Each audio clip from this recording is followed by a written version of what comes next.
Word of Life, December 2025.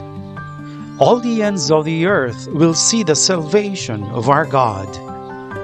When the people of Israel were led into exile in Babylon, they lost everything: their land, their king, their temple, and therefore the possibility of worshiping their God who had brought them out of Egypt in the past.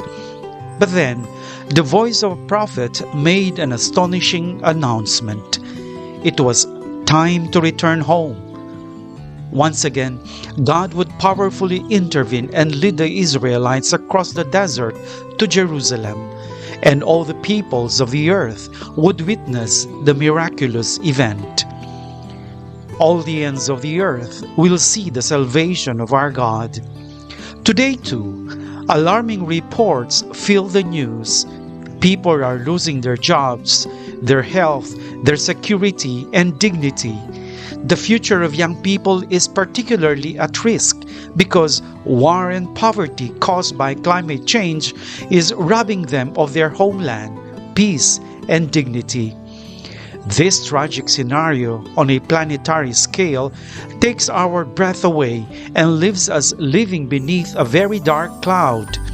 Who will save us from the distraction of everything we thought we had? There seems to be no basis for hope. Yet, the prophet's announcement is for us too. All the ends of the earth will see the salvation of our God.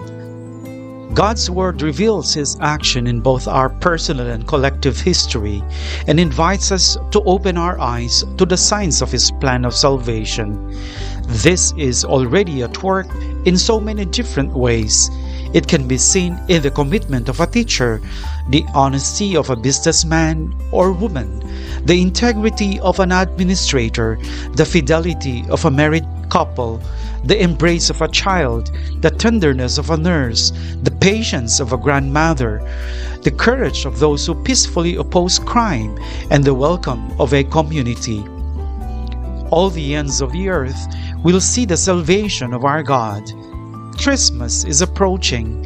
God's patient and merciful presence in human history is revealed once again in the disarming innocence of the child Jesus.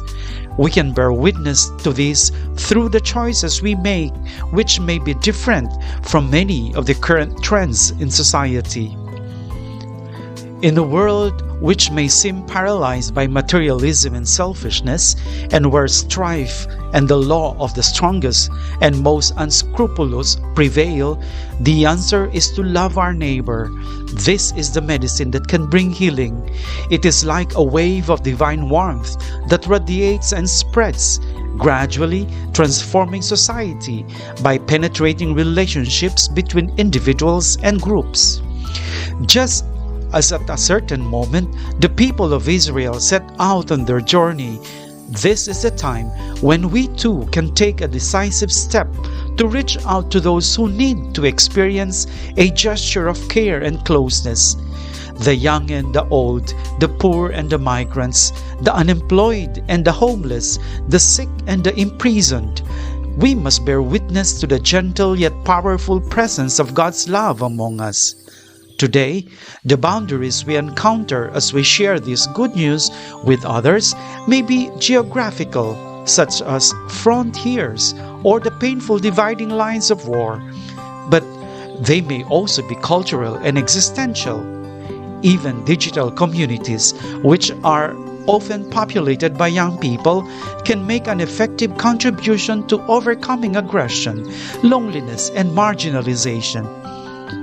As the Congolese poet Henry Bokolo writes, "O divine hope, behold the desperate cry of the wind, wherein the first lines of the most beautiful love poem are etched, and tomorrow there is hope."